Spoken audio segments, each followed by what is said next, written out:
Starve Acre is the place to be. So much folklore history. Morfred, Clark, Matt Smith, and more. Living where whores at the door. Darling, I love you, but I cannot stay. I get allergic to smelling hay. You're digging around for an oak tree. Darling, I'm sorry, but this place isn't for me. Do-do-do-do-do. A rabbit. Do-do-do-do-do. A madness. Do-do-do-do-do. This place will drive us insane. Darling, you're my wife. Goodbye, city life. Starve Acre, we are there. So Starve Acre was based on a novel by Andrew Michael Hurley, which sounds like a name way too snooty to be involved in horror. But nevertheless, yes, Matt Smith from Morbius and other projects that were far better. He gave a committed performance, and that entire production staff should have been committed for creating Morbius. But nevertheless, Morfred Clark from Saint Maud and The Lord of the Rings of Power series, I believe. An absolutely stunning woman, by the way. A tremendous actress, but fucking stunning. An ethereal beauty. Speaking of ethereal beauties, we also have Erin Richards, who is absolutely gorgeous. And yes, we have Morfred Clark as Juliet or Jules, and we have Matt Smith as Richard. They're a couple. They're living in the countryside somewhere in the UK. Could be Wales, could be Ireland, could be somewhere up in space for all I goddamn know. Beautiful scenery. And yeah, their life is thrown into chaos when their son Owen starts acting weird. And then we get something about 20 minutes in, and that leads us down a folklore path, where basically they have to solve this mystery before their entire sanity is history. Starve Acre Tales. Woohoo. I bet you didn't expect me to go with that particular intro, did you?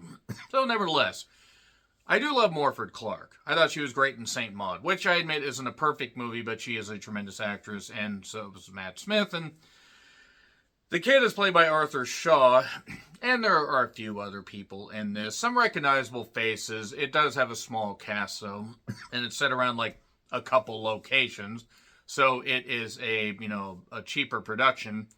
And while it does try to invoke the 1960s, early 1970s folklore British feel, even down to some of the filter stuff, kind of like Ennismen, and also had a bit of Lamb in it. If you get that reference, I love you guys. That's a minor spoiler. If you've seen the movie Lamb from A24, you may understand where this story is going. Here's the thing. It is based around a folklore about an old oak tree. And there's a poem called The Dandelion by Neil Willoughby. Next Stop, Willoughby. No, not to be confused with that, where the guy dives off the train and dies. Ah, the Twilight Zone. You haunt my dreams. And you plague my nightmares. Nevertheless, basically, it is based around a character called Jack Gray that is whispering to Owen. And then, after certain things happen, about 20 minutes in, the parents are very divided over this terrible thing that occurred, which is probably kind of spoiling what it is. And then from there, they basically have to hold on to what little vestige of sanity they have left. It's pretty obvious where the story's going, and unfortunately, it doesn't deviate from that. And then it just gets goofy, and not goofy in a fun way. It's really boring for a while, despite the fact that there's talent in front of the camera. And the director certainly tries. Well, the writer-director. And based on a folklore horror, you can make something work. And folklore suspense or even psychological horror, you can make it work. This just doesn't. And then it gets goofy. And then it just gets way goofier. And then by the end, I'm like, that's really the fucking route we're going with? Really? So it's a shame. Matt Smith, good actor. Morfred Clark, very good actor. Actress, absolutely gorgeous. And Erin Richards, I need to check out more stuff she's in. Because she tried. Also, there was a Pekingese dog in this. The dog's fine. Seemingly, we just see the dog a few times. Very well-behaved dog. Doesn't really bark much. Pekinese usually barked.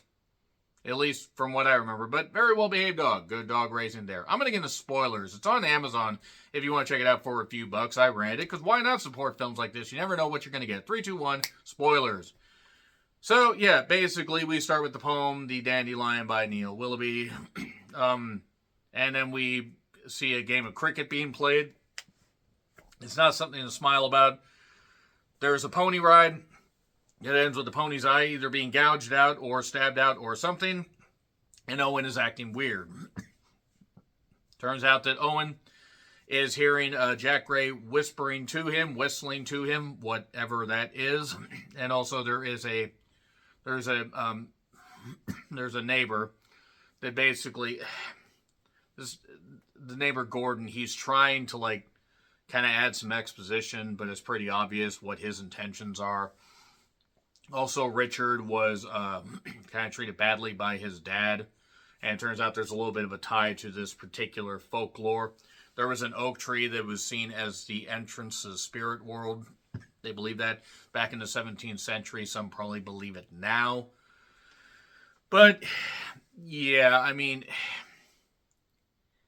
the problem is it's just not interesting. And I mean, bless Morford Clark. Bless her. God, I would bless her. I'd worship at her altar. Nevertheless, I'm going to stop talking about that. Parents are distraught because Owen ends up having an asthma attack and he dies.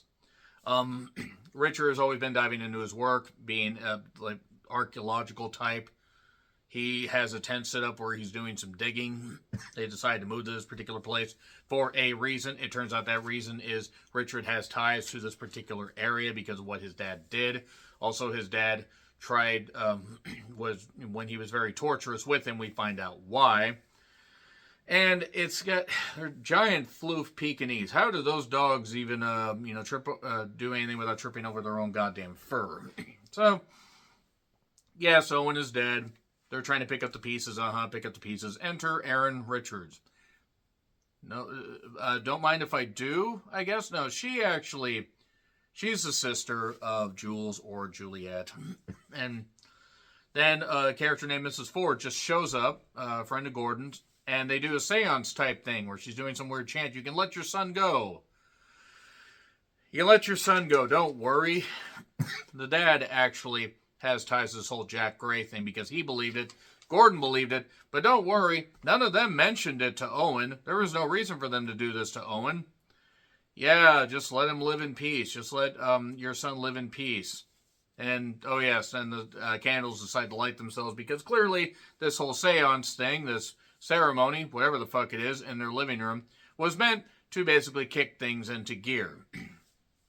And then Richard is thinking about them bones. I would have tried to actually do a rendition of Them Bones by Alice in Chains, but I didn't want to blow my voice out. So, yes, basically Richard ends up unearthing these bones, and he kind of becomes obsessed with these bones. The reason is because they're a hare. Jack, Gray, Jack, Rabbit. Pretty obvious there. These bones end up kind of more forming, and we get a hare being reformed. Because why not? And it turns out there is a reason for this. This is part of the folklore, part of the ceremony, so to speak.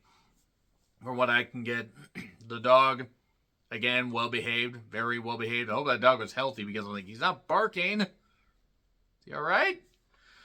You good, buddy? You need a bit of a trim so you can actually see out of the corners of your eyes? But anyway, the dad used to torture Richard.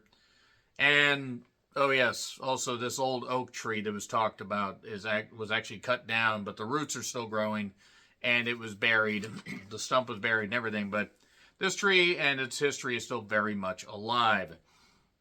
Star of Acre, it's basically, the folklore story.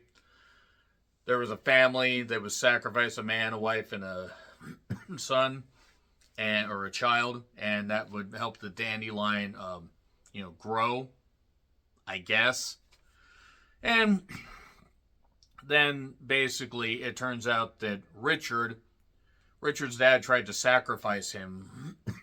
Hope they put him up as ransom or whatever, but Jack rejected him. But then it turned out actually that Jack wanted a mother. So Owen had to die so the jackrabbit could be born and reborn, I guess. And then one of Richards' colleagues is like screaming in the grave or whatever, screaming outside the grave with the shovel. I'm here for him. And then we cut to this storybook thing, and this movie tries to kick it into gear and gets really goofy. Like once the rabbit's introduced, I'm like, oh no, it's goofy, scary. And Aaron Richards ends up basically being scratched up by the rabbit that they tried to take out into the woods and release, and then the character motivations just get ridiculous. She ends up dying after trying to call the goddamn on a goddamn payphone, which, yes, they still have payphones out there because not everything is widespread technological-wise like here. And, yeah, Jack chose Juliet because he wanted a mother. There is even a point where Morford Clark is nursing a rabbit. I don't know how to feel about this, but weirded out would be the best way. They end up, the colleague ends up getting stabbed, by the way, before this by Jules. And then, yeah, basically that's pretty much it right there. Gordon basically, tells Aaron Richards, hey, you got to go back to the house. And then she ends up getting killed for some reason, I guess because they wanted one more shocking thing. And that's basically it right there. They have their Jackrabbit son back because folklore shit.